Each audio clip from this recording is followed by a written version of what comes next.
Hello, ladies and gentlemen, boys and girls, college football fans, Ohio State football fans, the game fans, or from across the nation and around the world. This is Tim May with the Tim May Show featuring Clay Hall. And we look a little fired up. We are. Because it's the end of the week. It's Friday. The game number 121, 121. 121. The countdown is on. Is literally right around the corner. It is drawing. And up the highway and into the left. It's drawing nigh. In Ann Arbor, starting at noon Eastern Standard Time on November the 29th, 2025. Do I have the date right? That is correct. Bottom line is we're pretty fired up. Ohio State is 11-0 with a bullet. It's number one in the country in the college football playoff committee rankings. Undefeated. Has won 15 straight overall, going back to the start of the college football playoff a year ago. Longest streak in the country. When Ohio State had the greatest run in major college football history, beating back-to-back opponents, two of them from the mighty, overhyped, and really, I think, not as good a football as it used to be. Southeastern Conference. I hope I don't jinx them. I'm talking about the Buckeyes because, we stay objective on this show, but also you can't stay too objective when you're talking about Southeastern Conference. But the bottom line is they're taking on Michigan, which was the last team to beat Ohio State. And we all know that was a fourth straight win by Michigan over Ohio State. The stakes are as high as they've ever been, in my opinion. Ohio State wins this game. It goes to the Big Ten championship game, probably against Indiana, which is playing Purdue on Friday night. Did I have that right? I'm pretty sure that's correct. I'm sure they're playing the old Oaken Bucket. The old Oaken Bucket. I don't know if it's Friday or Saturday. Only thing I'm worried about is being in Ann Arbor, the state up north, high noon. Kick it off. Here we go on a slate gray sky, 29 degrees, snow perhaps. And Julian, as you can tell, ladies and gentlemen, when Clay Hall was in television for, 40 years? I don't know. He was a sports guy, not a weather guy. Because, boy, that was not a succinct forecast. I will say that. But I'll get to this. I'll get to this. What I was going to get to was, the last time Ohio State got beat was in the game. Last year they were 3 touchdown favorites. How about that? And got upset at home by Michigan. We all know what that's all about. We all think we know that Ryan Day and Chip Kelly, especially on offense, were bound and determined to prove a point, that they were tough. They could run the ball down Michigan's throat. That didn't happen on a consistent basis. The biggest drive in that game for Ohio State, the most impressive, is when they went to the two-minute drill just before halftime. And this was after Will Howard got hit in the head, by the way. And went clickety-clack right down the track, touchdown pass to Jeremiah Smith. Made that look easy. That's what they're going to do the rest of the day, but they did not. The Buckeyes I'm talking about. Yep.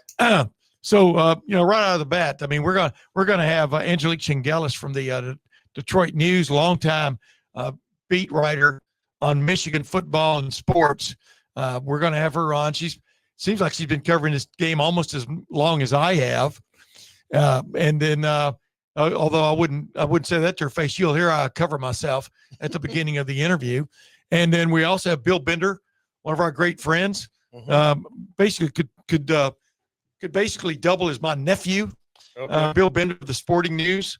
He's going to be on giving his take on this year's game, what to expect, what he's looking at, because he's looking at definitely from an objective basis, being from the Sporting News, and taking long range shots at all these things going on in college football this year, and not the least of which is the college football playoff and how things could shake out in the next couple of weeks. But I digress. Going back to that game last year, Ryan Day's has been asked about it a million times about the meeting after that game with the players, he and the players, how he kind of had a mea culpa about how things went wrong with the players. The players voiced their opinions on a lot of things. Well, one of them came after him about that approach to the game and their game plan. Right. And a former Buckeye, which is interesting that he would come out, make his opinions known. But the bottom line is it was what it was. And as Ryan Day was talked about, was asked on Wednesday, the last day we got to talk to him and three of the players, which were Austin Cerveld, left tackle, co-captain, Sonny Styles, Black O wearing jersey, linebacker, co-captain, and Caleb Downs. Maybe the best defensive player in the country, according to some people, safety extraordinaire, a guy who's played in both the Iron Bowl, Alabama versus Auburn, and the game. I asked him about what's the differences or how do they compare. He has an interesting answer to some of those things along with other questions. And by the way, his podcast had the quote scoop in quote of Jeremiah Smith saying he expects to play in this game, probably is going to play in this game. We'll see if in fact he does. We'll see if Carnell Tate does. The last time we had a chance to get a glimpse of anybody, I saw Jeremiah Smith out there after practice on Wednesday. Didn't see Carnell Tate, but as Ryan Day said, everybody was on hand. Everybody was out at practice. Out on the field. So how much they practice remains to be seen. But the reason I'm sounding a little bit hoarse is we had to restart this podcast because our computer had a snafu, which means system's normal, all fudged up. He can't be except defeated. as the kid said in A Christmas Story, except I didn't say fudge. But anyway, let's get to something nobody wants to hear us rattle on, unless you got something to rattle on about. I just was struck by those player interviews and Sonny Styles saying, I think when I was a freshman and sophomore, you'll hear from Sonny coming up. I just think the equilibrium of this team, they're in a good spot, I think. And I guess as reporters, we're always thinking we're amateur psychologists and, what's the mindset? What are they thinking? Are they confident? Blah, blah, blah, blah, blah. But I like where you got to write about something. You got to talk about something. That's right. You can't just say game Saturday. See ya. You'll hear from Sonny talking about his approach as a young player, his approach now, and Ryan Day he's taken 4 on the chin, but he's got his demeanor is good. I just feel like he feels comfortable. They're going to give it all they got and see what happens. Yeah, but let's see what he said. All right. When asked about whether he was just bound to determine Ohio State was going to win the rushing game, because the rushing game, you win the rushing game, you win the game according to folklore. And as Ryan, this is what I agree with. You score more points than the other team, no matter how you do it, you get the win. You get the dub. You get the win. So let's see what Ryan had to say. Yeah, we got to do what it takes to win the game, and everyone's got to do their job. That's the most important thing. Coaches and players. That's the bottom line. Now, what does that take? It takes a lot of things. We can list all the things, but you probably heard me say those, what it takes to win these games over and over again, so I'm a broken record. But if we win the turnover battle, our chances increase of winning the game. If we win the X plays, our chance, you start going through all the different things, and there's a lot that goes into it. But at the end of the day, the number one goal is to win the game. There you go. Succinct. Bingo. Yeah. He's right. I mean, I'm not defending one way or the other. I mean, people produce stories, and I think it was Andy Anders asking that question, but he was regurgitating a story he had read where Mitchell Melton, a former player at Ohio State, had said that. And who knows? But bottom line, Ryan's right. You learn every time you play a game. You learn every practice what you can do, what you can't do, what you should do, what you should have done.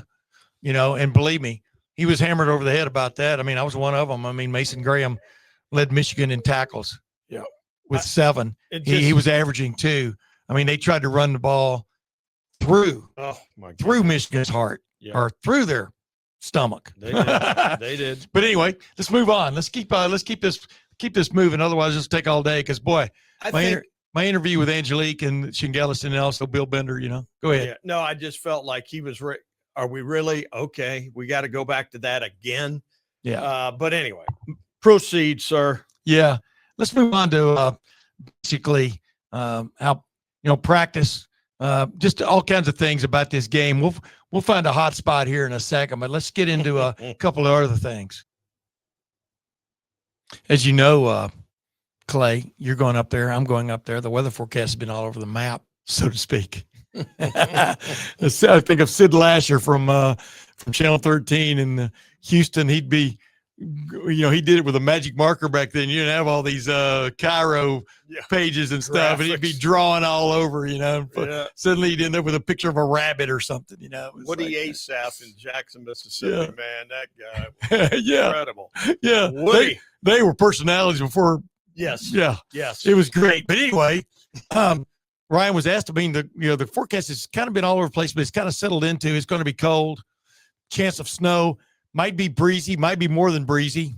The more breezy it is, you would think the more the airplane stays in the hangar a little bit longer, right? I'm talking about the passing game. I like that. But I was but looking the bottom for a line cap today. Yeah. Looking for I know. something that stay. Well, it's funny. It was like 39 degrees and there were little bitty pieces of snow coming down. So yeah, the polar vortex is upon us, but this, like Ryan, what can you do about the weather? He dispenses this. It's going to be the weather. I like the way he deflected it. Yeah. But the main thing is, after this weekend, and if they win, but after this week, they're barring just some obscene stuff that would happen down south or out west, they're going to be playing in nice conditions. Exactly. Which if they can just get to that, right? But right.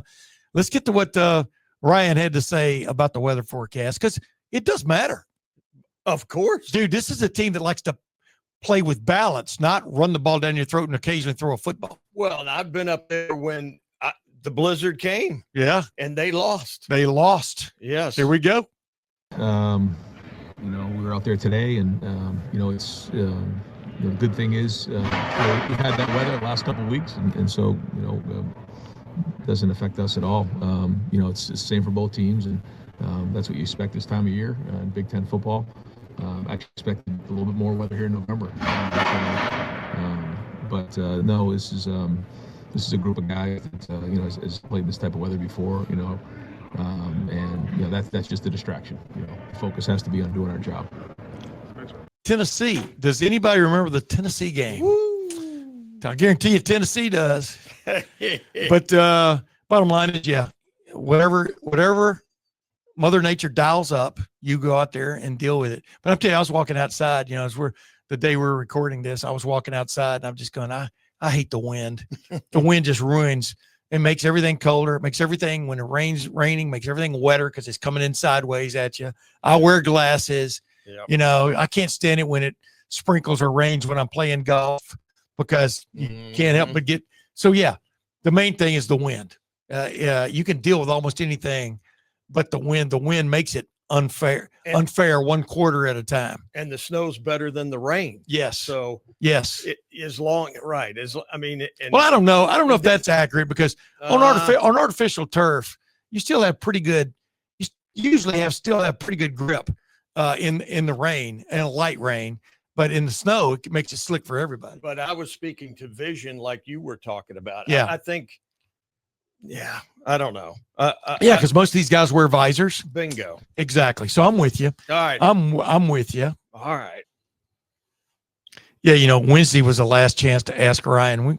We'll get him getting off the bus from the airport tonight. We'll talk about why he's coming from the airport. We'll get him getting off the bus tonight at the team hotel the night before the game. But Stephen Means asked him, just because you got to ask these questions whether you get an answer or not. For sure.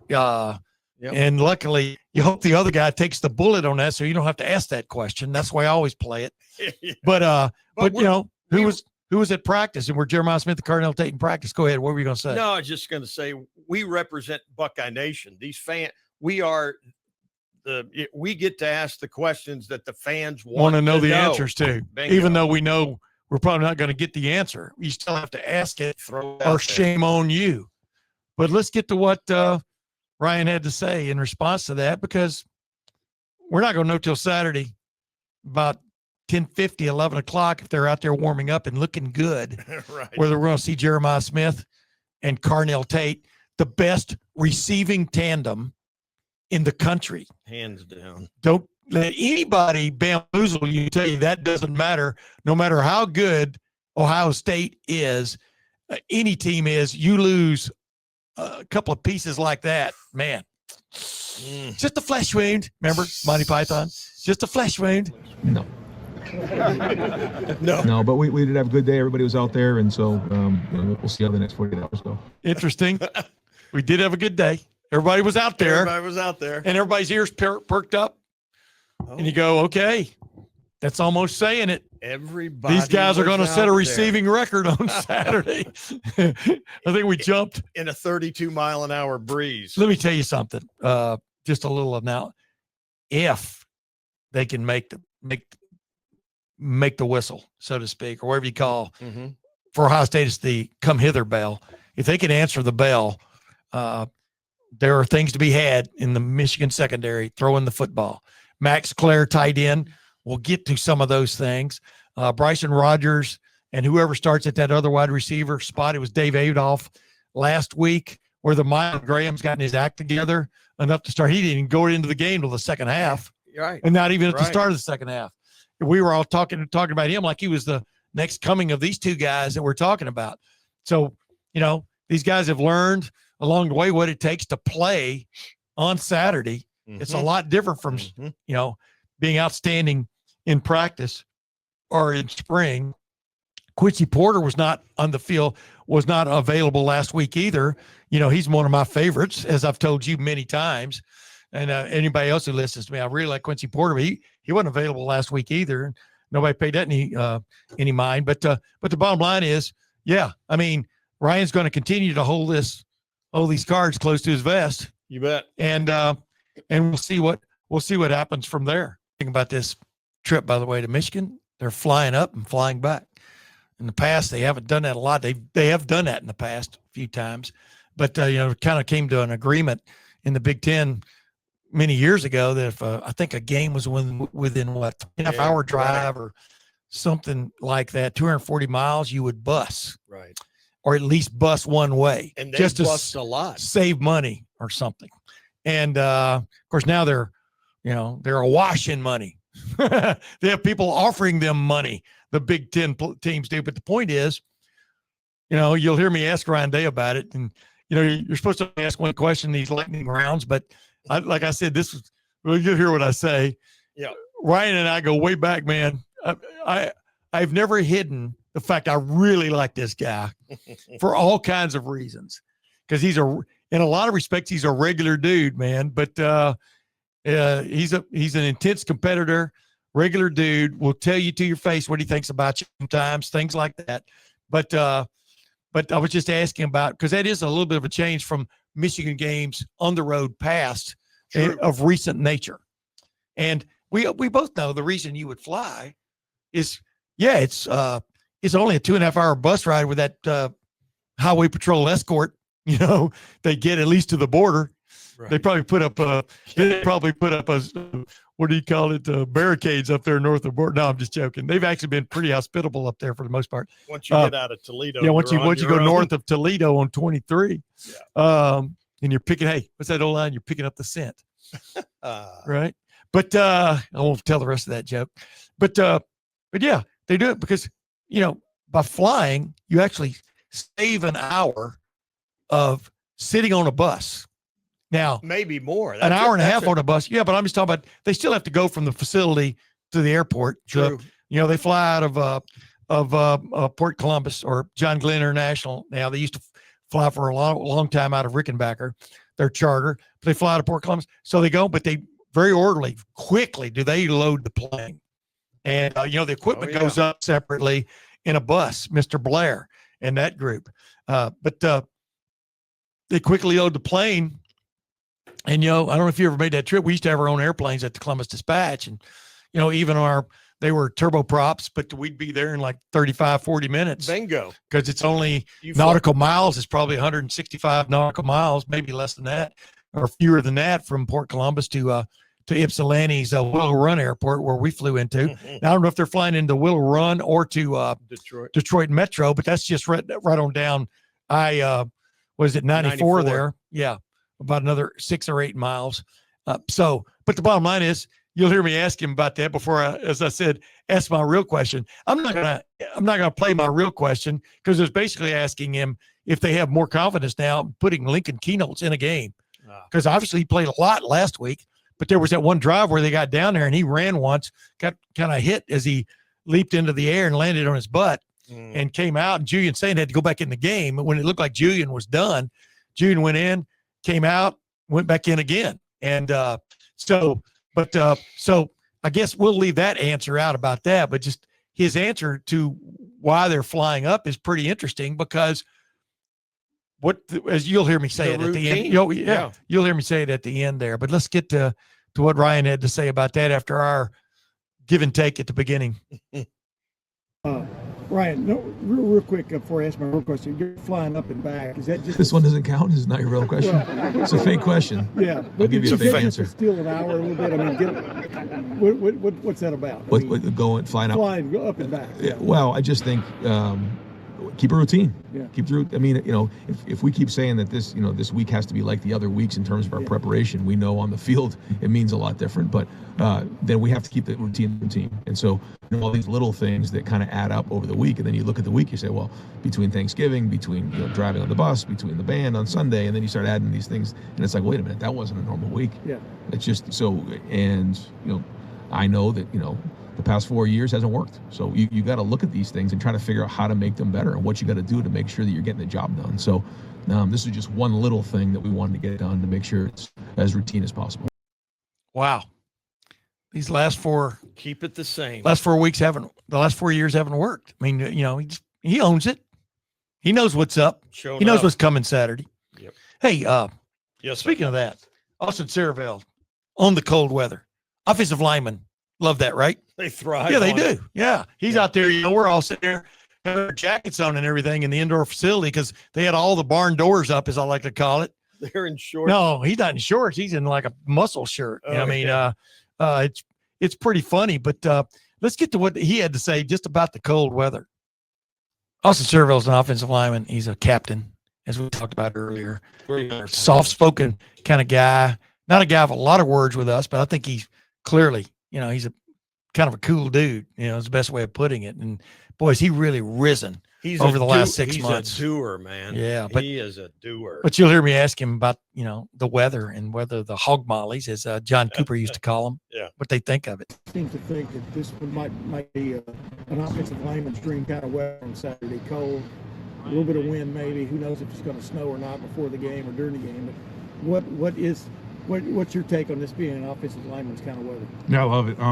Cold, windy, snow, whatever it is, it's going to be a challenge for us, and we're ready. We're going to be prepared for it.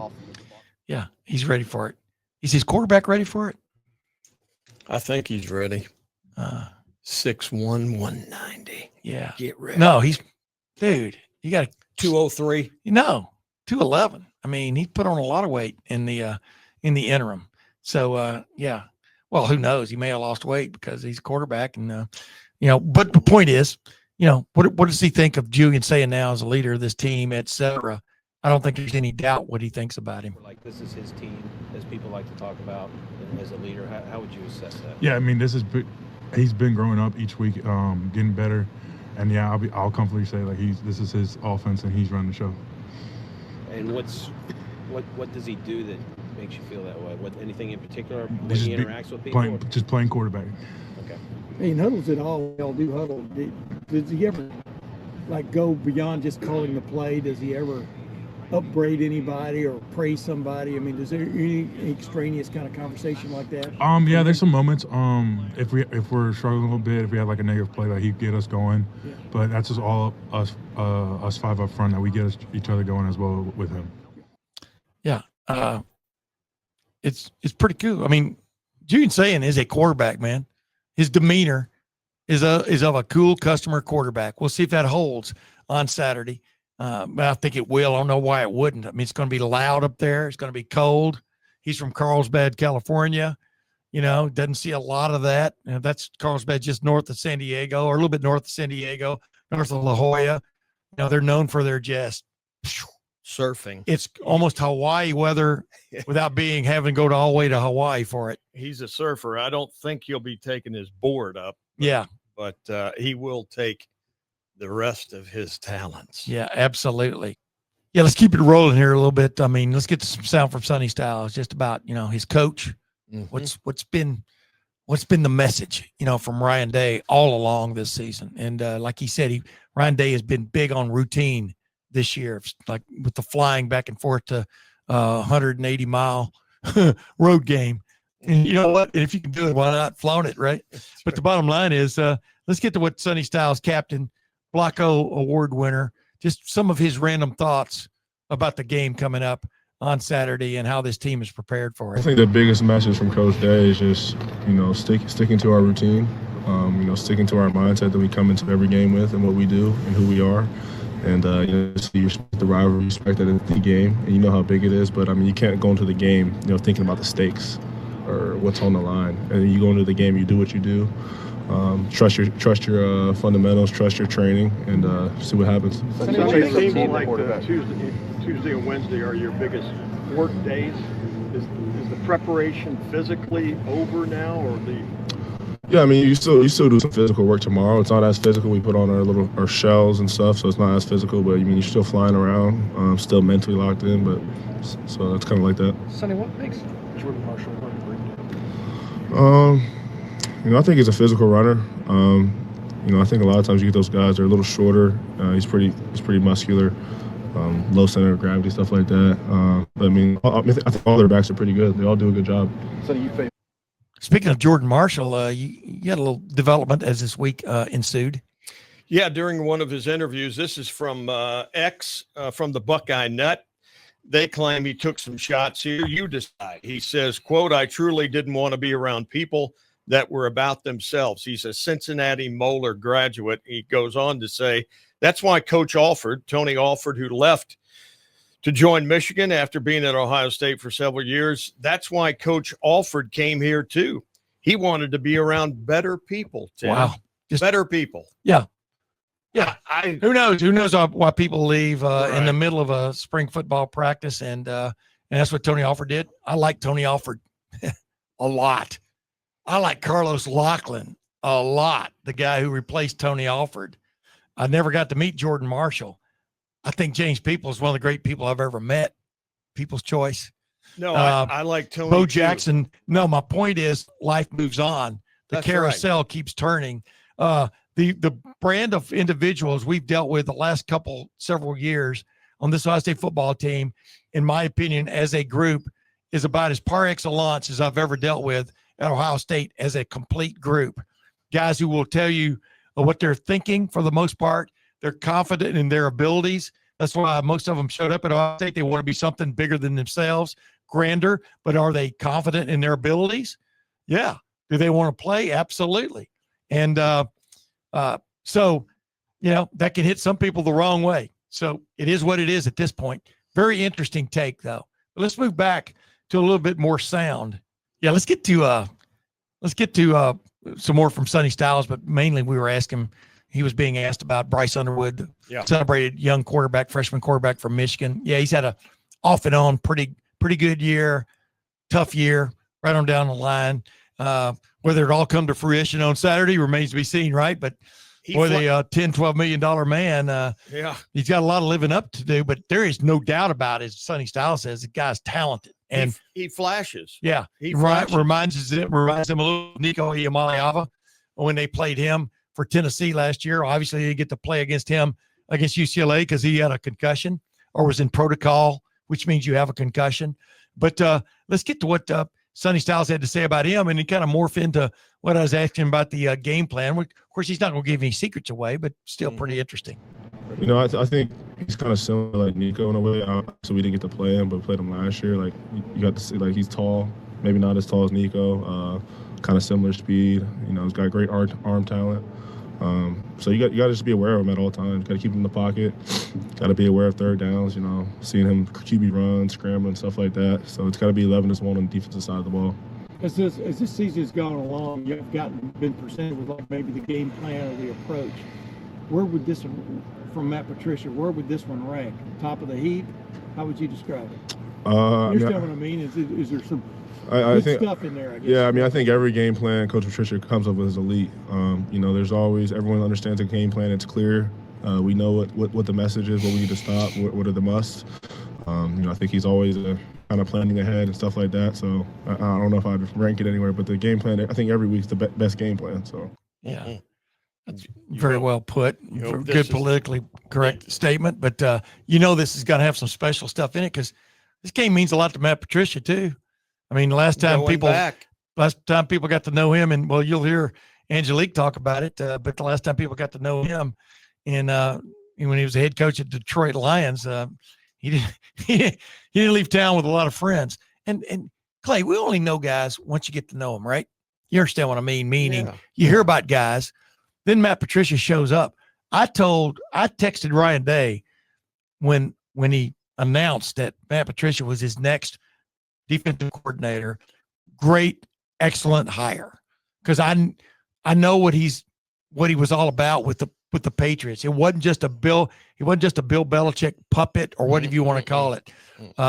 His reputation, that's why he got a head coaching job. Right. Is because his reputation of being extremely smart and clever. You could be smart and not be clever. So I think that's come and paid dividends for Ohio State. So do you have something to say on that? I'd just say it was seamless. Yeah. Absolutely seamless. Yeah. He came in and did exactly what the coach wanted. He got to know the people, the players. He just assimilated beautifully. Yeah. And it's just week after week after week. It's like this guy makes a 96. Right. He grades out as a champion. He grades out. I know he grades out higher than 83. I don't know if I'd say that. I mean, I can't speak for anyone else. I think when I was a young guy, I kind of let that get in my head a little bit. Maybe it's like freshman, sophomore. Basically, he was asked whether there's a chance of making the game bigger than it should be, or way too big and stuff. And he has a pretty good answer here. More like just thinking about oh wow, I'm in the game, and I think especially for me, being a kid from Columbus, knowing how big it is and how everyone's watching, and how cool it is to be in the moment.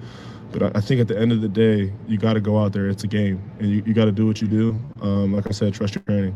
Sonny, you always like some Sonny Styles, right? Let's get to Caleb Downs, though, Okay. And Caleb Downs is a hell of a football player, right? Woo! Caleb Downs is best defensive player in some say smart, in the country. Whatever. He's got a podcast that's blowing up, and one of the reasons he gets, I'd say he has an inside, right? Imagine that. Imagine you being at Channel 6 and Channel 28, but also being an Ohio State football player at the same time. You get access to the things we dream of. That's right. And have nightmares about when others get it. But boy, he got Jeremiah Smith on his podcast this week, and it's a must listen. Give him kudos that he and his brother, Caleb and his brother. But it wasn't automatic. No, but that's not what we're talking about to begin with. The question is, he asked him, "Are you going to play on Saturday?" So in so many words, he asked him that. He people give me grief sometimes about the way I back into questions just because I'm trying to get an answer. You know what I mean? But let's hear what he said. Why'd you ask him that question? It's we'll see what he says here. You're not a senior, but future probably going to be. How much do you want to have victory against these guys? At the end of the day, I want to beat every team that we play. So I can't say like if I told you I wanted to win more than I wanted to win game 2 or game 3, that'd be weird. So I win every game, and that's how I play football. But just giving the people what they want. Just giving the people what they want. Joe, how much does this game mean to you? You're not a senior, but we know what your future is probably going to be. How much do you want to have victory against these guys? At the end of the day, I want to beat every team that we play. So I can't say like if I told you I wanted to win more than I wanted to win game 2 or game 3, that'd be weird. So I want to win every game, and that's how I play football. With the want to win and the want to win every play, win every snap possible. So that's what we're gonna do. Bryce Underwood's obviously a very talented guy. He's also a freshman. I would imagine Matt Patricia's, I'm not expecting you to divulge anything, but that matchup with Matt Patricia with his experience against a freshman, how much of an advantage do you think that could be for him? I mean, Bryce has played at an elite level the whole year, so I mean, he's a really good quarterback. He does what he does really well, so I think it's going to be a challenge either way. But Coach Pete does have a lot of experience, especially against playing against like rookie quarterbacks and stuff like that. So we're confident what we can do. Hey, how much stuff do you think Coach Pete has left for you guys that you haven't shown?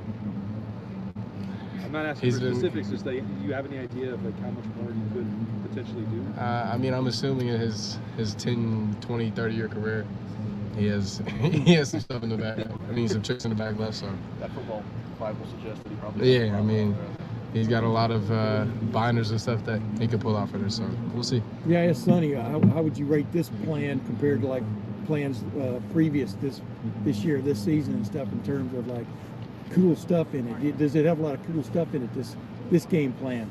Caleb, how would you describe it? Football's football. I'm gonna give you the same answer. Football's football. Every week we have to prepare the same way. So yeah, I mean, there's opportunities to make plays every week. You're one of the few guys that would have played in the Ohio State-Michigan game and Alabama-Auburn. How do they rate? How would you describe the difference between those two rivalries? I would say those are probably the biggest two, and I've been blessed to play in each of them. I would say there's hate for both, either way that you go. I mean, they're the best two games in college football, the Iron Bowl and Ohio State versus Team North. So it's a blessing to play in each of them. I would say difference-wise, the weather is a big difference. And then both of them are going to have crazy experiences both games. So. I mean, you always hear about Ohio State versus Michigan when you're kids and stuff like that. And then every year I watch football, this was the game to talk. So definitely heard about it and always thought of it as like one of the bigger games in college football. So it's an honor to play here. Did you think White's and dual quarterbacks this year, what makes him different than the guy from Washington or other guys you've never seen? Bigger body for sure. He can definitely get to top speed at a high level. His arm is really strong. He rifles the ball in there, and he does it at a high level, and you can see the field. So, how cool is it being you right now? You're the number one team in the country. You're up for major awards. You've got a podcast that's blowing up. Just how cool is it to be in the midst of all this? I mean, I was talking to my dad yesterday. I was like, I've been blessed at a high level. I feel like he's put me in a lot of situations, and the only thing I can do is really give the glory back to him. So, I mean, I can't take credit for any of it. He's predestined this for my life, and I appreciate him for everything that he's done, and I just appreciate Jesus for sacrificing himself on the cross for me. You almost Podcaster to podcaster, how do you get Jeremiah Smith to come on your show? Yeah. You got to spend a year with him at least, like me, and you got to pretty much ask him multiple times and remind him when he says yes. Yeah, interesting, because that was a big get, as we would say, in the podcasting business. That was Especially a big get. this week. Yeah, would have been a big get last week too, you know. That's but right. But the bottom line is, yeah, I mean, teammates, they have a great rapport. You watch the interview; they have a great rapport, etc. Speaking of great rapport, I'm just going to speed as long because we've spent a lot of time because we've had a few difficulties recording this as it's gone along here. But the bottom line is, I've got an extended interview with Angelique Chengelis, one of my good friends in the business. Always has been. She's from Cincinnati. Right. Her husband is a surgeon who is a huge Ohio State fan. That's right. And she covers Michigan football. I remember the story. I don't know if Odd Couple is what you call that. There should be a TV show about it, I'm sure. Everybody loves Angelique or something. But it'd be pretty funny because he is an avid Ohio State fan. And then after that, we'll get to our interview with Bill Bender of the Sporting News. But first, let's get with Angelique Chengelis here for a few moments. Well, there she is, ladies and gentlemen. I was going to say Miss America, but actually, Angelique Chengelis has been covering Michigan football for 37 years. I think maybe I'm wrong about that, even though she only looks 35. Angelique, well, number one, how do you do it? And then number two, let's do number one first. How do you do it? How do I? It's since 1992, and I'm just trying to live up to the standard you set, Tim. Yeah. I mean, covering auto racing, I followed you there. And then covering college football, I followed you there. So I'm just trying to live up to the Tim May standard. And your surgeon Trying. husband is an Ohio State fan. Go figure. And you went to the University of Cincinnati, but you've been ensconced covering Michigan football. You're, I don't know, the expert, the what's the word? What's the highfalutin word I was looking there for you? The guru of coverage of Michigan football. Yeah, I would put you there. You know, don't be shy, don't be humble. But the bottom line is what I want to get to here is what everybody wants to get to. How good is this Michigan team right now? And I'm asking this, let me open end it. I'm asking it because they got ripped by Southern California. Ripped.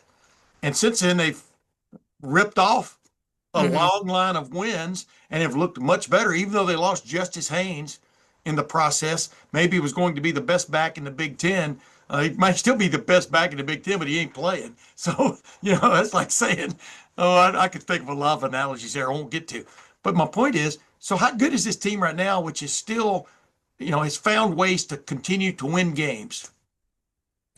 Yeah, I mean, I don't know how good they are, Tim. I thought this team coming in was gonna be 8-4. And I think that they have played to an 8-4 standard in some games. I mean, yes, the USC game was brutal. They gave up, I think, 224 rushing yards. Yeah. And there was a meeting. I mean, there was conversations that Sharon talked about after that game, and it got pretty heated. And I think it was players talking, coaches talking, and I think that you know, Wink Martindale had to figure out some things, and defensive players had to figure out some things. But you know, you look at that Purdue win. Yes, I mean I feel like some of it survive and advance, like the Northwestern game. I mean, they have 5 turnovers, and here's Zvada, who obviously kicked the game winner at Ohio State last year. He had a great year last year. He's struggling this year. Missed 2 kicks. One was 60 yards. He had the leg. He just went right. And, you know, they had a win on with a game-winning kick. Hey, and tell people this, though. I told you that was going to be a weird place. Yes, for them to play in Wrigley Field, just like with Ohio State. It took Ohio State forever to get going last year. What a weird place. And especially just like Ohio State, that place was filled with more Michigan fans than the Northwestern fans, correct? But go ahead. Totally. Yeah, no, I mean, even the Purdue game before that, I think I wrote something like, you know, this is not a playoff team, the way they looked. But they found ways to win. So you have to give a team credit for that, certainly. Amen. But yeah, you're right. Justice Haynes isn't there. But Tim, I said from the beginning, I really didn't know why Jordan Marshall wasn't running as much. And I'm not saying it because he's from Cincinnati and I'm from Cincinnati. You know, I know that there's that connection, but I kept telling people, I kept telling people really, and I know this is probably not the way to do it, but if you take out those big home runs that Justice Haynes had, his average per carry was not outstanding. Gotcha. And, you know, I kept saying Jordan Marshall is the kind of November back you want. He is a Big Ten back. He runs hard. And that's what he's doing. And, you know, he's a guy who will he'll take a pile with him. And he showed that a couple weeks ago. So he didn't play against Maryland. He could have. I actually ran into him in the parking lot going into the football building, and he's clearly ready to play. And it's an important game for him. You know, he grew up in Cincinnati, so this is a big game for him. And so I do think he's been a plus. And Bryson Kudzal, the backup. That's probably no one's ever heard of. Yeah. I know. It's hard for me to write it. I have to get those Z's in the right spot. It's like Krzyzewski. Yeah. And I talked to his high school coach a few weeks ago, and this is a kid who's a walk-on at Michigan. He had offers from Saginaw Valley and Ferris, and he just wanted to go to Michigan. And I think he said bet on himself. And the guy is super fast. Wow. Really, really fast. And so I think, you know, they've got some depth there. And I know that Tony Alford's getting a lot of praise this week from Sharon Moore, but, you know, don't forget that Mike Hart's the one who recruited Jordan Marshall to Michigan, not Tony. I mean, he was at Ohio State at the time. Yeah. So, gotcha. But, you know, the other thing, Tim, is the offensive line is getting a little better, and that's with 3 redshirt freshmen starting. Yeah. So, yeah. I mean, but I don't think that they should be. What are they, semifinalists for the Joe Moore? I'm not sure how that happened. Yeah, I'm really not. Well, but reputation helps. The reputation for sure. Yeah, the name on the front of your jersey helps, things like that. I mean, because a couple times Ohio State's line probably should have been that in the last 20 years, but that is what it is. Well, so I want to ask you, I mean, that line seems like, I mean, I've watched off and on. I've watched almost the entire Purdue game, whatever. And I think this line, like you said, has had some cutting its teeth moments. But against Maryland, they pretty much just lined up and bulldozed, right? For the most part. I mean, yeah, it wasn't a very good defense. Yeah, I mean, and I'm not trying to take credit away, but it wasn't very. But they did, I keep talking to people about, well, I mean, who has Ohio State played? I said, it's not their fault, whatever the schedule is, but they've also beaten up on the people they're supposed to beat up on. And just like Michigan's offensive line was supposed to push that defensive line around last week, and they did. Yeah. So, exactly. so credit where it's due, but it's, but it wasn't a huge test. And, but like their starting left tackle, Blake Frazier, his dad he was on the 97 team at Michigan. So, and he's you're an aviation guy. He's a pilot for American Airlines. His dad. Good for him, man. I hope he's not so, involved. Hope he's not involved with a lot of the snafus my daughter has gotten into flying in and out of Charlotte, where they leave it standing and. No, he's in Texas, I think. Oh, he is. So. All right. but go ahead though. But no, I mean, so he's like one of those key guys. He's like a real fiery Michigan guy. It's in his blood. Yes. So, but defensively, I think their front seven's pretty good. I don't think you want to get these guys one-on-one with any of the, they're the back end guys with these receivers, but I think front seven's pretty good. Okay. Pretty good. Well, that's a pretty good. There's no Mason Graham and Kenneth Grant though. Yeah. Hey, I want to ask you this though. I mean, if Michigan what's their record? 9-2? 9-2, I think. Yeah. If Michigan was 9-2 and it was in the Southeastern Conference right now, oh my goodness, Paul Feinbaum would never quit talking about how they're coming on late, the competition, what do you think about this war of words almost sometimes that it's almost like the Southeastern Conference is screaming, hey, you've forgotten about us. I mean, how good we were, 3 years ago. You know what I mean? I mean, like I said, this game is pitting the last two national championship teams, not the same teams, obviously. Right. Don't get gallery, whatever you want to call it on me there. But you know what I'm saying? The last two national championship programs are Michigan and Ohio State. And I don't think he's getting the just run that maybe it should just because of that. I mean, because in the Southeastern Conference, there's all this squabble going on trying to get a team with 3 losses in the stupid CFP, which doesn't belong, by the way. What is your take on just this continual rhetoric we hear out of the Southeastern Conference? It's almost a little dismissive of the Big Ten. Yeah. It's always like an afterthought, and I keep saying Ohio State is there every year. What are you people talking about? Right. And I do think it's probably because there aren't as many big Big Ten mouthpieces out there. Like there's a Paul Feinbaum, and then you've got a couple of the other guys. Yeah, exactly. And Herb Street's not going to go out there, and I mean he does. He definitely defends the Big Ten or promotes it, however you want to describe it. But you got, and then we all just sort of when someone like Feinbaum says something that's just crazy, everybody jumps on it. And, then you focus on whatever he's saying about the SEC. And no, the Big Ten, look, the lower tier teams are not very good. Okay. Yeah. Well, same in the SEC, but your top team, Ohio State, could play in the Southeastern Conference and win that conference too. Yeah. There's no doubt in my mind. Michigan beat Alabama. Michigan beat Alabama last year in the bowl game. Right. I mean, the SEC went 2 years in a row they beat. I mean, the same year they beat them twice in the same calendar. Bingo. They had Nick's number and then they had Kalen's number. But the Big Ten went 5-1 against the SEC in bowl games last year. Oh, well, that doesn't matter. That's just bowl game. Whatever's convenient for them, they make that argument. I didn't mean to jump into that. I just wanted to get your take on it because I really think the clamor, if Michigan was in the SEC, the clamor right now would be what a great team this is. They play such great competition every week. Whatever. Every time the game gets over down there, like Lane Kiffin or whomever is talking about, I'm telling you, it's hard to win in this league. Blah, blah, blah. You know what reason it is? Because hardly anybody plays great defense anymore in that league. So you got to outscore people. It's right? sort of like the Pac-12 used to be. Yes. There was a lot of great defense playing Yeah. there, but you had some very, highfalutin offenses. Yeah. Of course, we'd go yeah, like I this mean, because, hey, we'd go like this because we couldn't hear them from way out there on the West Coast.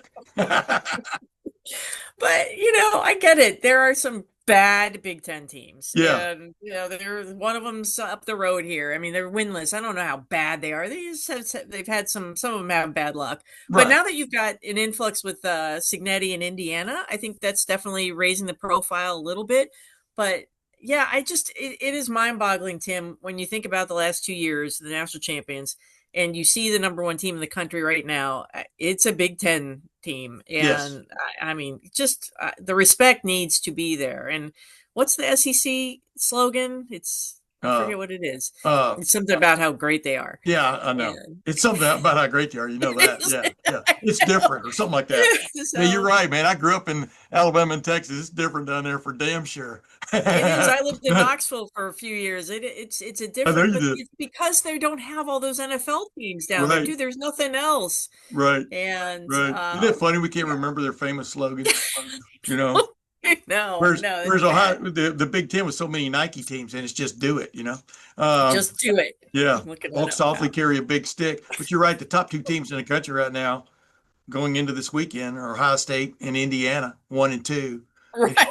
or Texas A&M, Oh, wherever it you want just to look. means more. That's Huh? their slogan. Yeah, it means It more. just means more. Yeah. I don't think so. I think it means a lot here. Yeah, This it means- game means a lot. It means I mean, quite a maybe the game means everything. Everybody's like, "Oh, Ohio State doesn't need it. They're in it. They're in." Well, yeah, of course they are, but it's still a pride thing. Well, just It think about it means real quick. everything. I want to get your, but even though we're going to talk about the Ohio State Michigan game briefly again, real quick, but I wanted to. I mean, here's what's be driving them nuts, because the number one team in the country right now is Ohio State. If Ohio State and Indiana went out, they play each other in Indianapolis, maybe 1 versus 2, and also they may decide the Heisman Trophy in that game. Oh, right. Fernando Mendoza, I like saying Fernando Mendoza. And Julian saying that must be driving the SEC totally bonkers, right? When you think Yeah, I about would it. think so. I mean, Arch Manning was going to be their guy coming Yeah. in. And Yeah. then Better Ohio than State sort of Tebow. damaged it. And then it was Ohio State, a Big Ten team that Yeah. put a little bit of a dagger in that right Yeah. off the bat. Actually, I So thought it was more like a spear. But might have been a spear. yeah, I mean, maybe that was Colonel Michigan Tate. State throwing a Spartan spear all the way from East Lansing at him or something. Yeah. But Anyway. yeah, I mean, and you look at Jeremiah Smith. I mean, it's just there's so much talent here, and it used to be, every year when a Big Ten team would play an SEC bowl in a bowl game, it's always like, whoa, we'd all write they're faster and sleeker than the big bumbling Big Ten teams. Well, I mean, that's not Ohio State's not designed like a big bumbling old. They're not. No. They're designed a lot like where it means more, like an SEC team. Yes. But with the Big Ten, with the running game, and with the it's a Big Ten team, but could pass for an SEC team. Yeah. I mean, I think Ohio State and Georgia, if you just took the uniforms off and put them in, green and yellow, it'd be hard to tell them apart to a certain extent. Alabama's reloading under Kalen DeBoer and things, but they're not the great team this year, and they weren't last year. They did not deserve a sniff, even though everybody got upset. They deserve a sniff to be in the playoffs after getting not beaten by Oklahoma, but drilled by Oklahoma. Third loss. Give me a break. Anyway, I digress. Unless you got something else to say about that, I want to get back to what we're talking about. Is there a sense that this is that sort of a tweener rebuilding year? Was there always that sense, like you thought Michigan was like an 8-4 looking team going into the year? They, in some respects, then you have to say they've overachieved a little bit if you stay true to your thinking, right? And not change your thinking the way SEC people do. There, I win again. I win again. Well, Texas just wasn't ready. Well, Arch Manning's a third-year player. Julian Sayin was making his first start ever as a collegian. Right on down the line. But I digress. What was I asking you? Oh, do you think is Michigan a little bit ahead of schedule then of kind of getting the cupboard back stacked, or whatever you want to call it? I mean, whatever cliche you want to use. I mean, part of the reason I thought 8-4 was Bryce Underwood, a freshman, true freshman quarterback. And, Yeah. I talked to enough of the old former Michigan quarterbacks who are all like, they're all kind of shrugged. They're like, yeah, this is a hard thing to do. And he's been playing against like Northville High, not Ohio Yeah. State. Yeah. And so I think he's definitely extremely talented and he's definitely improving. I didn't have any sense that this offensive line would be all that. And I think it's been better with these young guys in there. And but there's a lot of youth. And then the other thing, the receivers, I was like, well, what do they have? They haven't shown anything. Right. And they've got this freshman, Andrew Marsh, who is another kid from Texas, really, really good. And I think everybody's trying to think, well, when was the last really good Michigan receiver? And people are saying Mario Manningham. I still think it was Nico Collins. They just didn't use him well. Yeah, exactly. At Michigan. And I agree with you. I mean, that would be that, and DPJ and Donovan Peoples-Jones. They just, super talented guy. I mean, Urban would always talk about how he sort of salivate, like, if I had DPJ, this would be happening. No, he really liked him. I'm telling you. Oh, he did.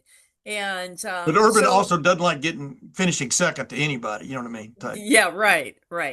Of course not. But you're right. I mean, we don't. Because if you ain't first, you're last. What? If you ain't first, you're last, right? Yeah. Ricky Bobby? First, you're last. Yeah. Ricky Bobby. Well, no. You could be second. You could be third. Hey, real quick, that's one that, is there a chance? Because I remember JJ McCarthy when they came in here into Ohio Stadium 3 years ago, 2022, wouldn't throw the ball down the field, couldn't throw the ball down the field. All of a sudden, they had a tight end break wide open. They had another big play in the passing game where you're sitting there in your seat going, uh-oh, this is actually happening. We're witnessing this. And then, but is there a chance we see something Saturday in the passing game from Bryce Underwood, and these receivers that, not that you'd be hanging on to that all year to keep it a secret game, but I mean, the possibility is there, right? Yeah, I think so. I mean, I think you've got McCauley, who he made a couple pretty good catches on Saturday against Maryland, and definitely Marsh. I mean, he had a stellar catch at Northwestern to keep that drive alive, the game-winning drive on 3rd and 10.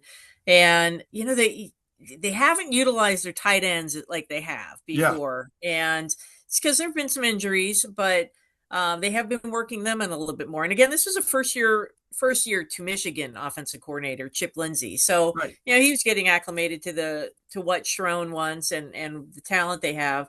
So yes, I think that there's something there. I think Bryce has a very strong arm. And that was sort of the knock on him initially, is he was throwing just short passes with such velocity that there were all these drops. I mean, there were a lot of drops. Some of it was on the receivers for sure, but some of them were just like, why are you just tone it down a little bit? That's what the thing was on Terrell Pryor. It's like he had no touch. I mean, but he could throw the ball 455 yards, wind aided. Yes, wind aided 455. Yeah. But so I'm just wondering if like that young quarterback, because what's coming. That's what I was getting to. The big matchup is going to be Matt Patricia, what he designs. I mean, the way he turned Arch Manning's head, you could see Arch Manning's brain coming out of his ears, inside out, just trying to figure stuff out. Caleb Downs playing possum like you would never believe. I mean, it's hard to believe a guy can be that effective messing with a quarterback, meaning with his brain before a play starts. I mean, it's crazy, Angelique, to watch this live. I mean, but that's really going to be because I think Ohio State's going to move the ball on these guys. As long as the weather's not super bad, I think they'll be able to throw it. I think Jeremiah Smith's probably going to play. We'll see if Carnell Tate plays. So they're going to have a little bit of their complement going. They're feeling really good, Ohio State is, about its running game right now, based on who they play. But still, you get a little confidence going. You get confidence. Of course. Yeah. But the real chess match is going to be how Bryce Underwood handles Matt Patricia's shenanigans.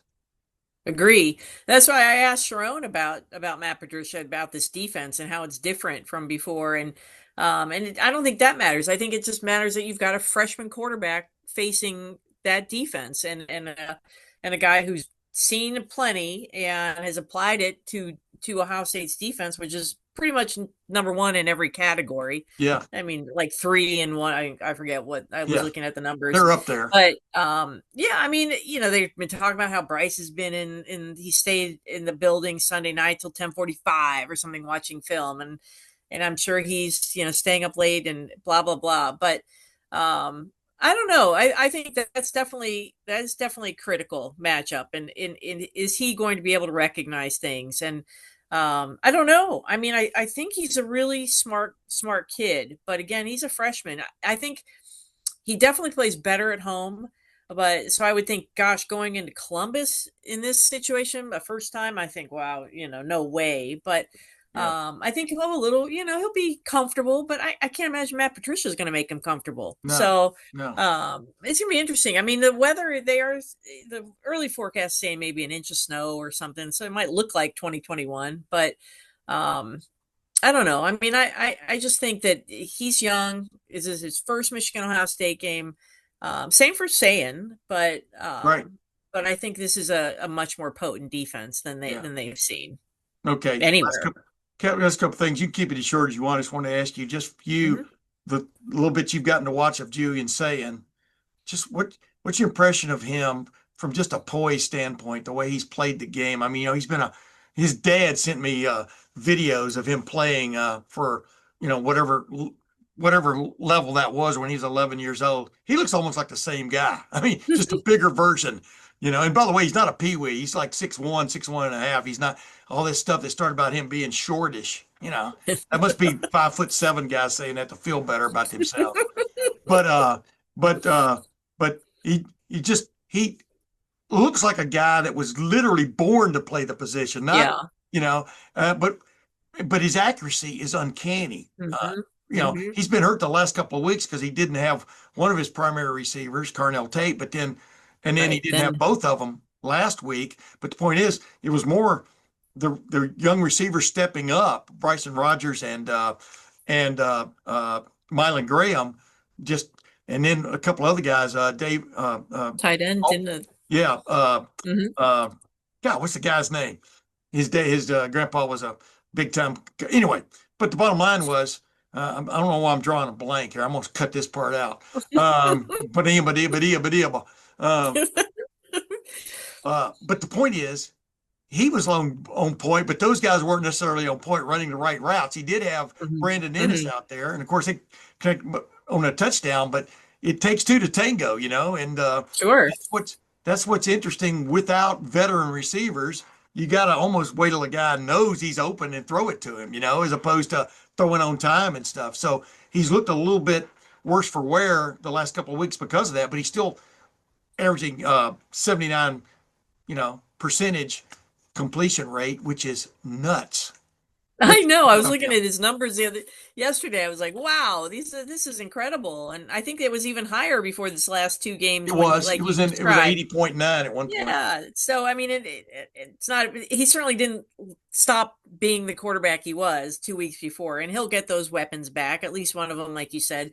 I have watched a lot of the games, and I've watched his post-game interviews and stuff. I mean, he's delightful. I mean, he really is. And wait a minute, let me ask you this. Don't you think he has a little resemblance to Timothy Chalamet? I mean, he has that a little bit, yeah. That's what I've said all more like this will date us, Bobby Sherman on the back of the Raisin Bran box. Yeah. Gotcha. He has that kind of the bank. Yeah. A little bit of Bobby Sherman. That's good. But he's got that California, but you can tell the players like him, like the team likes him. And I think that's extremely important for any quarterback. Yeah. And he's got the respect of everybody. So, and what is it? The Just Saying T-shirt that's out now for the Heisman. Oh, I should be getting some of that money because I came up with that. Oh, you did? Oh, yeah. When I first interviewed his high school coach after he switched over to Ohio State from Alabama after Nick Saban retired. He was going to be Nick Saban's last quarterback. Imagine that.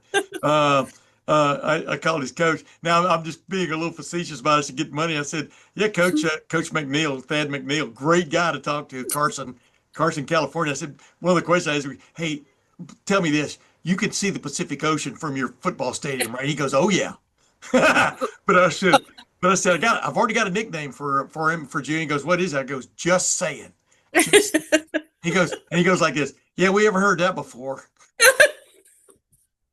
But of course, I'm sure Nike's going to trademark it, and Ohio State will trademark it, and you can't say it without paying $5. But yeah, Tim May on the cutting edge. yeah. Cutting Well, edge. me, man, I've always come up with nicknames, Angelique. Angelique. Yeah. Aunt Jellique is what my my kids are supposed to call you. But I digress. You're not that old to be an aunt. Hey, last thing.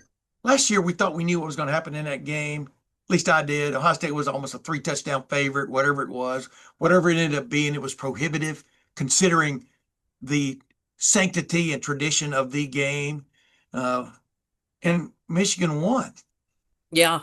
4th straight time. Shocking. So what has to happen? What has to happen this year for that to happen? I don't know why I'm whispering, because it's just me and you talking. Yeah. I mean, I think Michigan has been decent. This last game, no, but generating some turnovers. Last 2 games. I mean, they didn't have one against Northwestern. So I think they do need to get a couple. The one thing we haven't touched on is special teams, and that's been a problem area for Michigan all year. But I think they did swap out Samaj Morgan for Andrew Marsh, and he's definitely taken the at least he was returning kicks, but now punts. That definitely looked like it took a step forward last week. But Zavada has been not the Zavada he was last year, so that'll be interesting to see where that goes. I think Michigan's going to pound the ball. I think that's what they want to do. I mean, Jordan Marshall, I think he's definitely capable of it. But they've got so many weapons. Ohio State does, and I really think that Wink Martindale has to be very careful about protecting his secondary, because I think that I've seen them get burned. They got burned a lot last week at Maryland. Yeah. And I think that's going to be a problem area. But I do agree with you. Ultimately, it's can Bryce Underwood handle what Matt Patricia throws at him, and that'll be the real test. I wish. But Michigan wants this game. You can say I don't believe that Ohio State doesn't want this game as much as Michigan. I've never liked that cliche. Anyway, no, me neither. I think everybody. I mean, I think that's really kind of like easy way of saying something. It is. They wanted it more. No, they both want it. Yeah. I really hate. I do. I really hate that, Tim, because everybody like an wants SEC to win. Yeah. Yes, and I know people can say, well, Ohio State doesn't need to win this game. Well, no, they don't, but they want to. Oh, and you think does anybody think Ryan Day? Does anybody think Caden Curry, as he stated emphatically last week? Everybody think you got that championship ring, and it's on this side. Championship ring. That's my championship. My really good looking Susie Kalashevsky into burying me. That was a championship. I should have won some kind of debate club thing. You won the championship. Yeah, I won the championship. Yeah, definitely. Anyway, that's another podcast for another day. It is.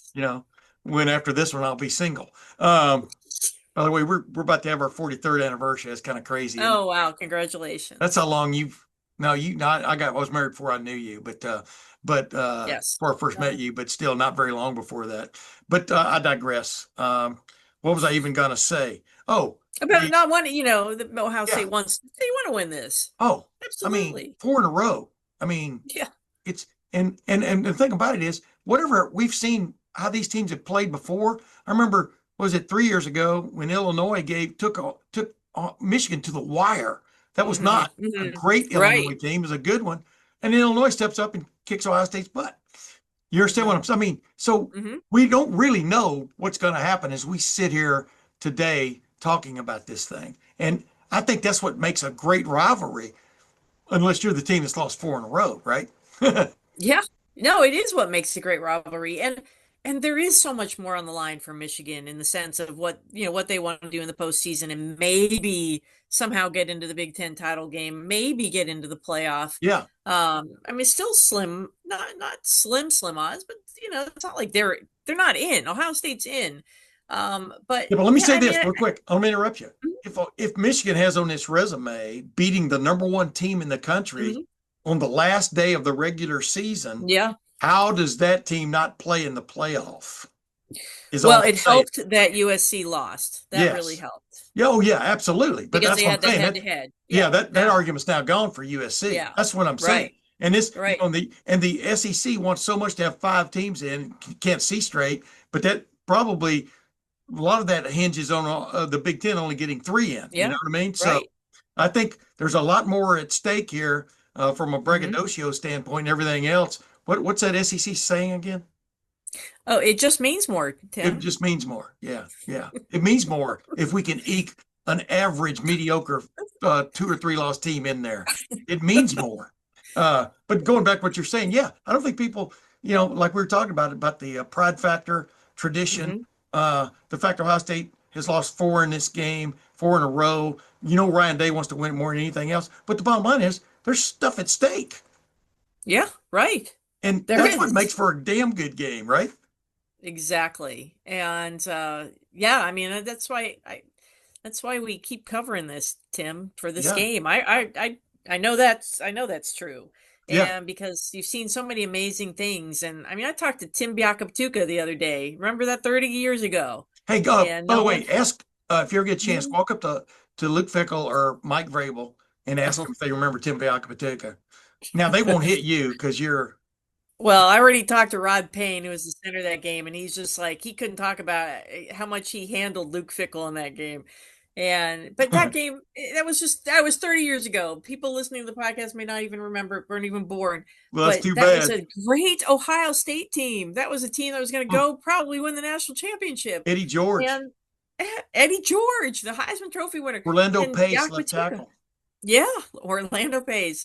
And Gary Greasy Glenn. threw 3 interceptions that game, but Woodson got 2, but Biakapatuka had 313, and stranger things happen. Yes. And we saw it last year. We saw that last year. Yeah. And this year Michigan does have an upgraded quarterback that they didn't have last year. And yes, they don't have Graham and they don't have Grant, but they do rotate a ton. They like to call it waves. They got waves of defensive linemen rotating in. Gotcha. So front seven's good, offensive line's decent, and I think Bryce is the wild card. Yeah. And by the way, speaking of that wave, that Ohio State offensive line now loves to surf. They love to surf. Well, I'm sure just saying likes to surf. He's a California guy. Yeah, we haven't even asked him that question yet. I mean, isn't it funny? I haven't heard anybody ask him about surfing. I don't get in the ocean. I don't know about you. I don't get in the ocean. No. Ever since Jaws came out. Exactly.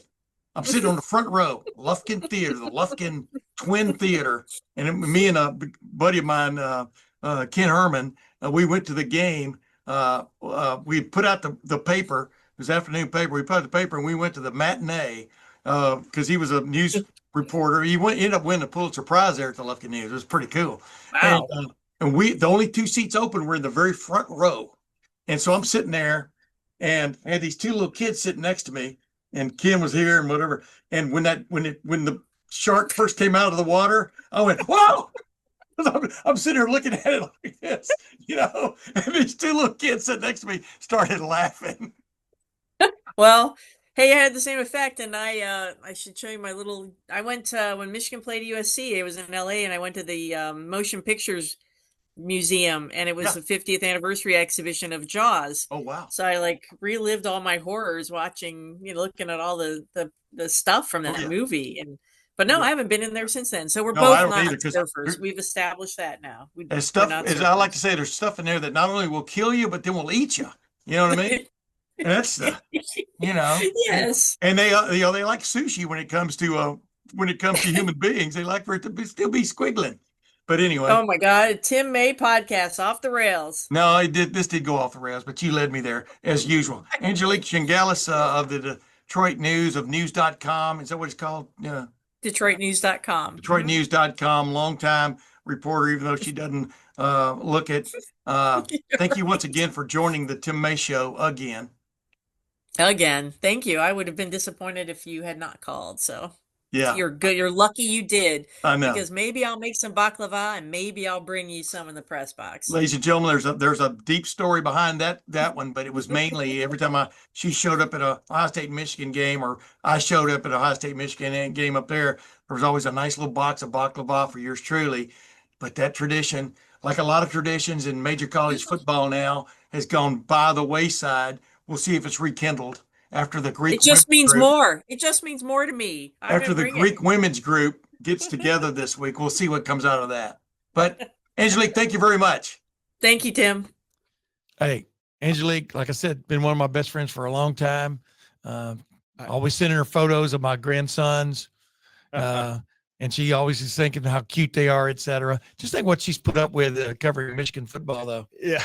You know, I mean, especially the last 8-9 years. Right. Has been no joyride, no question, by any stretch. You know, no, appreciate the insight. Yeah, and I remember interviewing her more than a couple of times to kind of, as you did, get that behind enemy lines take on the behind game. enemy lines. See, there you go, right there. By the way, she told me to tell you hi. All right, and of course, Bill Bender always wants to tell you hi. But let's get to the takes of Bill Bender. From the Sporting News, lives in Pickerington, but boy, does he have an objective view on everything, because he takes it from 30,000 feet looking down as a national correspondent, national writer for the Sporting News, covering college football and a lot of other stuff, even pro football sometimes and things like that. But like I said, Bill probably should have been my nephew or of some sort, because we see eye to eye on a lot of things. And but let's get to my interview just with Bill Bender, giving us his take on the game. Yeah, what would a pre-Michigan game week, the game week, I guess, Michigan week, I guess they call it in Ohio, Bill. But Bill Bender, ladies and gentlemen, of the Sporting News. I've already introduced you, so we don't have to get to the into the formals there. But before I started this video, but Bill, how many Michigan games does this make for you? I don't care how many you've been to live or anything like that, but you've been aware of the Michigan game now for what, 45 years, 40 years? I tell this story all the time. I think the first one I can remember, actually remember anything happening, I was probably 5 or 6 years old, so that would put it around 84, 85. Are you kidding me? So, I mean, you know what? And you were probably. That's the first. Yeah, it was the first year I started covering Ohio State football. But go ahead now. Well, then that's why we get along. I mean, and just like the images of, it whichever one it was at Michigan, because the Buckeyes were in white. And, well, it would have been an odd year, so it'd have been 83 or 85. Yeah. Yeah, that's kind of my first actual memories of watching TV, and then probably getting into when you actually knew what was going on. As somebody that grew up in Ohio, early 90s, high school in the 90s. It was a lot of, you were covering the Cooper era, obviously. You remember 94, 95, that stretch. And then covering it, I thought about this today, and you're always gracious about it. This will be my 10th one that I'll be at, and that I've covered. The first one I covered was basically everything Harbaugh, Urban on, right? So 2015, and that was 10 years ago. Yeah. And that was the one where it was kind of tight at halftime, and then Ohio State blew it open in the second half. And I remember you were there, and you could feel that coming a little bit that year. And I kind of feel the same way about this one, but we can get into that later. They did a Harbaugh to Harbaugh, meaning it was tight, and then they just went on the ground and said with Zeke Elliott. I think it was 2015, maybe the one you're talking about, and just just shoved it down their throat. It was kind of awesome to watch and stuff. But I mean, it's interesting. So here we are sitting here in 2025, the year of our Lord, 2025. Ohio State wins. It moves on to the Big Ten championship game. Michigan wins. There's a chance, or no. I'm trying to think. No, does it move? No, Oregon has to get beat for Michigan to move on to the champion. I get all the scenarios mixed up. I can help you. Even though I just read them. Go ahead. You fill me in. So Ohio State and Indiana is the easy one, right? Yeah. If those two win, then you're going to have those two in. If Michigan were to beat Ohio State, let's cross off. I think Indiana beats Purdue. I'm not going to do. Right. I just don't think Purdue wins that game. Okay. I know they play hard. We talked about this last time I was on. But if Michigan were to beat Ohio State, Oregon would go to the Big Ten championship game ahead of both. And I think the big thing is it's like a common opponent tiebreaker, cumulative percentage type thing, where the Ducks can get in.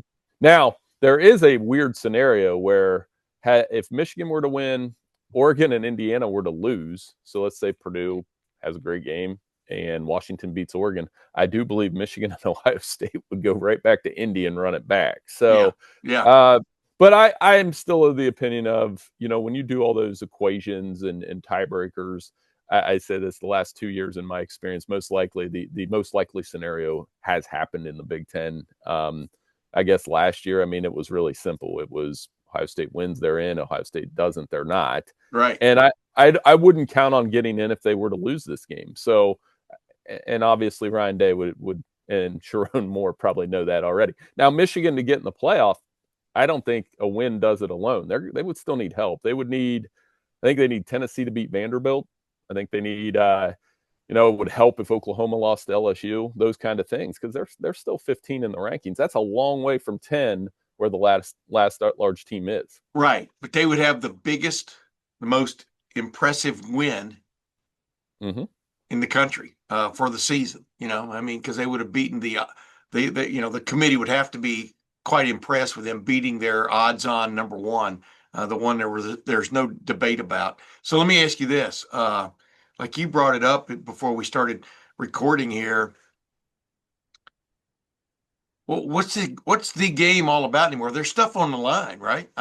There is still stuff on the line. I talk about this with John U. Bacon, talked about it with Angelique Chengelis. The Detroit News been covering this game for a long time. As long as something's up for grabs other than just pride, that still makes it a special game, right? Okay, so if you talk to John, who wrote the Edmund Fitzgerald, The Gales of November. Well, I can't wait to read that.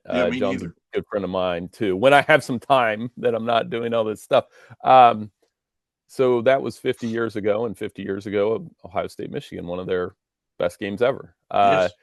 75 years ago, I talked to Bill Andrews this week. He lives in Pickerington. He's a former Ohio State kicker, and he was on the staff for a couple years. He told me that his mother and father drove 4 hours to watch the 1950 game, the legendary Snow Bowl, where they punted how many times, you probably know. And, they play this crazy game in a blizzard. Yeah. So it always means something. That's what it always means to me, hearing those stories, the history, hearing how long you've covered the game. And, but the meaning has changed now. What's on the line here? The bragging rights, all those things, trying to end a 4-game streak for Michigan. I think we're trying, people will ask, is Ryan Day on the hot seat? He's not. But it means things in that regard. But it also, Tim, I would argue it changed. It's no longer an or end all be all game. Ohio State, the entire nature of the game changed to me in some ways last year, because Ohio State loses and they almost use it as rocket fuel to go jet fuel, since we always talk about airplanes on here. There you go.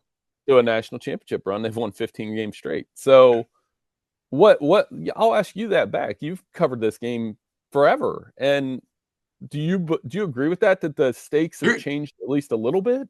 I thought last year was extremely important from a psyche, whatever you want to call it, standpoint. For anybody who doesn't believe Ryan Day was under pressure after that 4th straight loss to Michigan, they're crazy. It was there. It was palpable. Even people in the athletic department were, whispering, who doesn't like Ryan Day? Is the way I look at it. But, there was definitely there were definitely currents going on, if we're going to stick with the Edmund Fitzgerald analogy, that were not good. Waves were hitting the bow and the stern, and literally he almost had to do what he did. Meaning went out. The way it's been portrayed in a lot of areas. No one's ever been on record about saying that it win or else. But Ross Bjork was under a lot of pressure after that loss to Michigan. I know that for a fact. And luckily he stood up to folks. Because Ohio State was in the playoff. What are you talking about? You're not going to fire your coach when you're in the playoff. Now, we'll see what Ole Miss does, but that's another story. The That's hijacked the entire week, Tim. Yeah, that is how. Yeah, and here's what I keep telling everybody, Bill. But yeah, that was huge. But what was huge? It was huge, not just for the Ryan Day era. I thought that was a huge moment for Ryan Day personally. He changed. I mean, maybe it's incrementally, but he changed as a head coach. We've talked about the meeting. We've talked about a lot of football coaches wouldn't have put themselves through that. Wouldn't have even thought of having that player head coach meeting, which changed everything. Changed everything.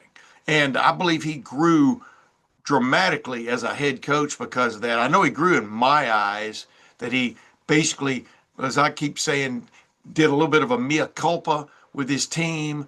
Also told them, there were things that went on in that game that you controlled also, that you could have controlled, and they could have handled business. But the bottom line is it came one of the great revival meetings of all time, because at the end of it, after he had left the room and they had talked and yelled at each other, they formed a circle, a prayer circle, instead of going their opposite ways, different ways. And it was the spiritual component of that team was so much on display. It was nuts.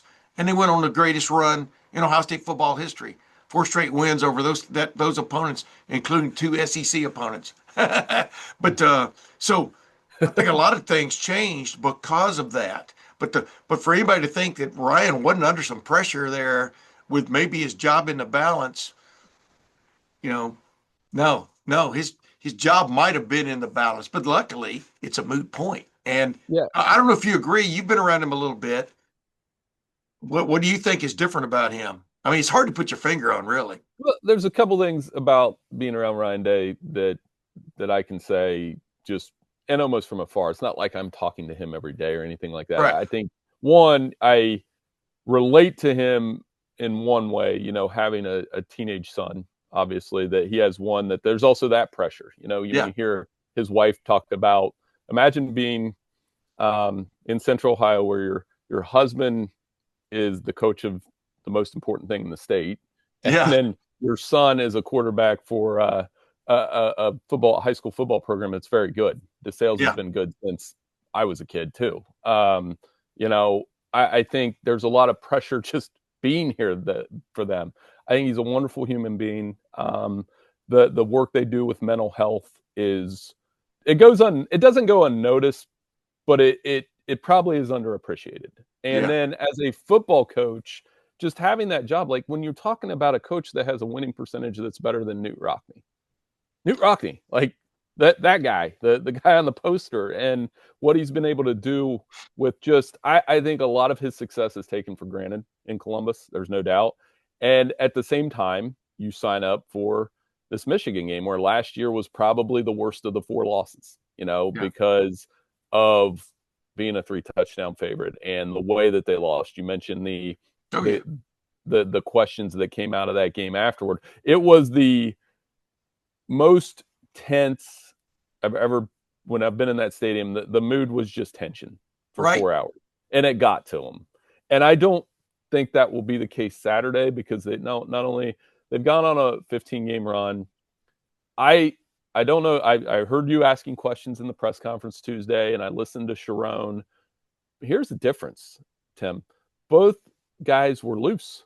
Ryan was laughing, like not like it's funny, but he was cracking a couple jokes. You guys got him going a little bit, and Sharon was saying, these guys are loose. It's not that Cold War paranoia, Woody Bo, even Lloyd Jim type paranoia around this game now. And I think some of that is for Ohio State.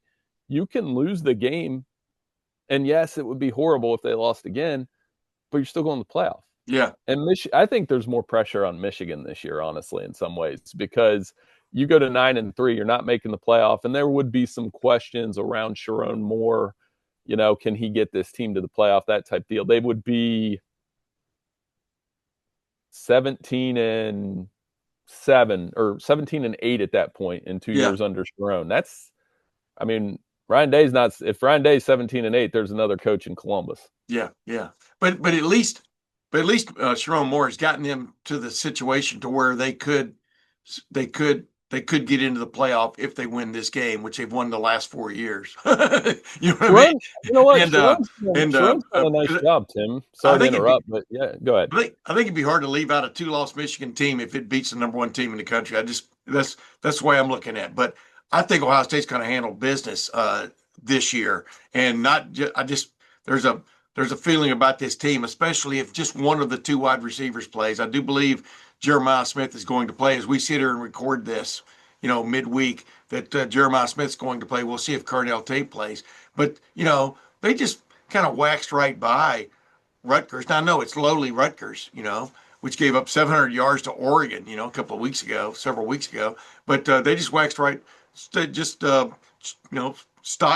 touchdowns as the game went on, and had 3 or 4 long drives in that game, and showed perseverance.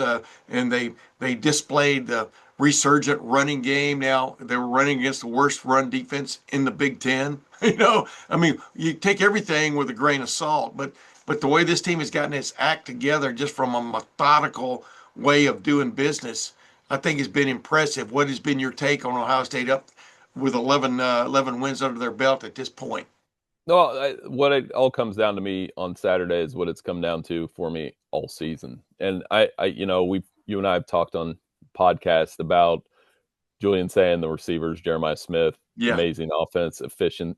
They're running the ball, and the running game will always be a key in a game like this. I get that, but it's the defense. It's this just unbelievable defense that is in that Georgia 21-22, Alabama, Nick Saban's best units, Miami with that Ed Reed crew.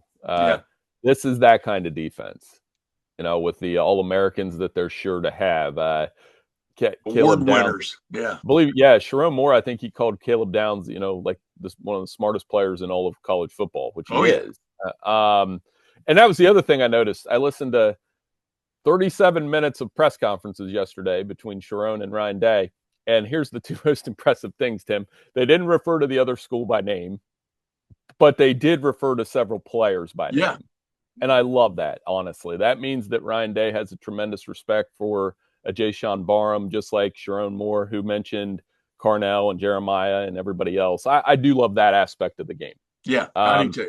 You're going to have a lot of great players on there, but it's the defense, Tim. It's the defense that just is nasty. They, like you said, they just I think they were mad Rutgers scored late.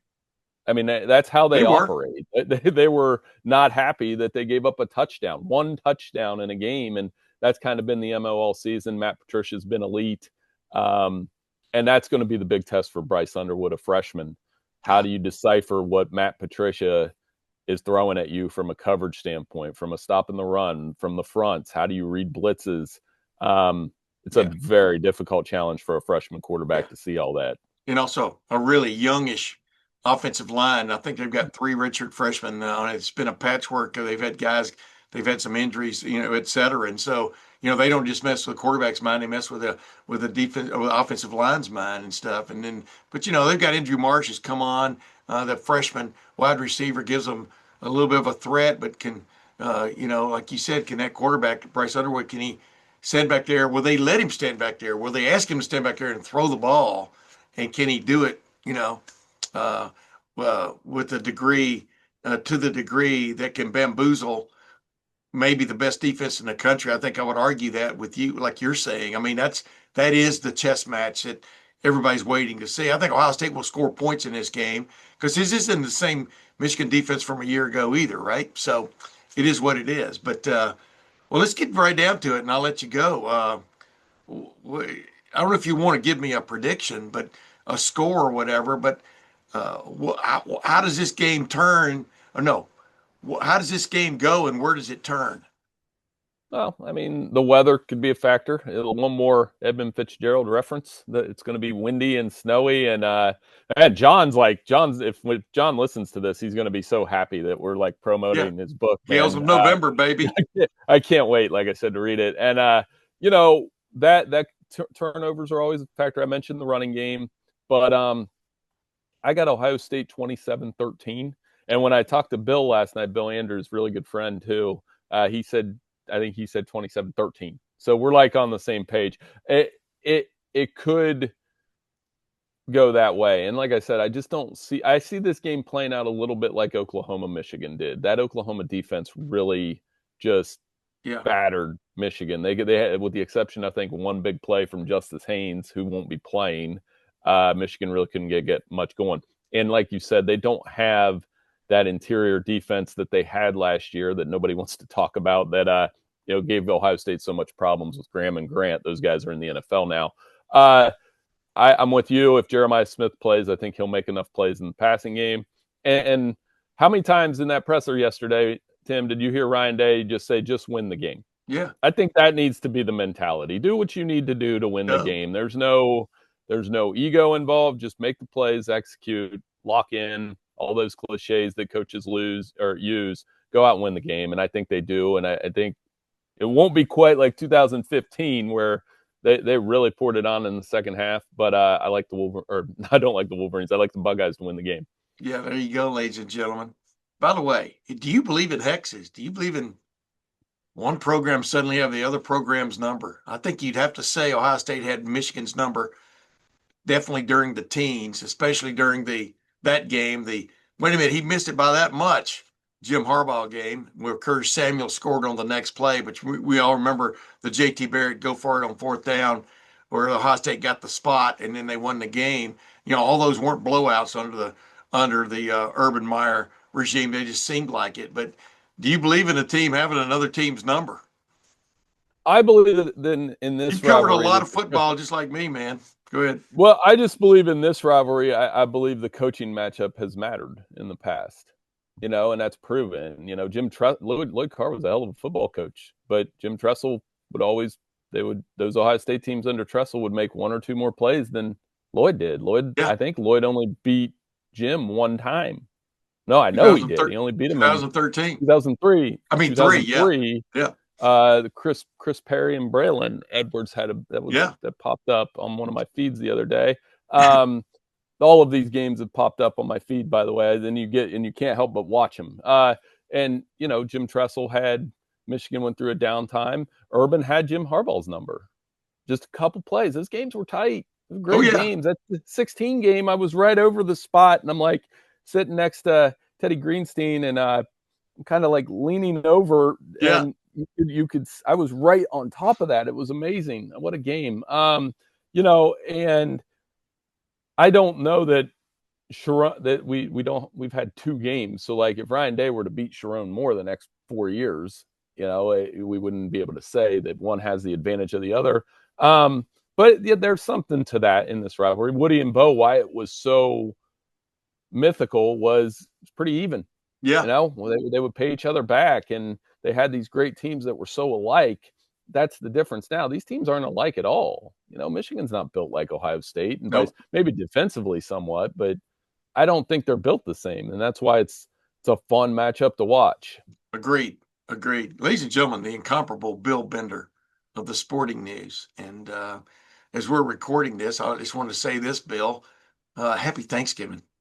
Hey, happy Thanksgiving to you, Tim. All these hits I've been able to do with you during the season. The good news is, no matter what happens Saturday, I think we're going to do a couple more of these as Ohio State gets into the playoff, and maybe we can do one even before or after conference championship weekend. Absolutely, brother. I mean, you're welcome on the Tim May Show anytime you want to come on. You understand that, right? I mean, absolutely. Appreciate it. Well, there's my nephew, Bill Bender. Thank you very much, Bill. All right, that was Bill Bender. You know what? Good stuff. Enough talk, right? Let's get to the chalk.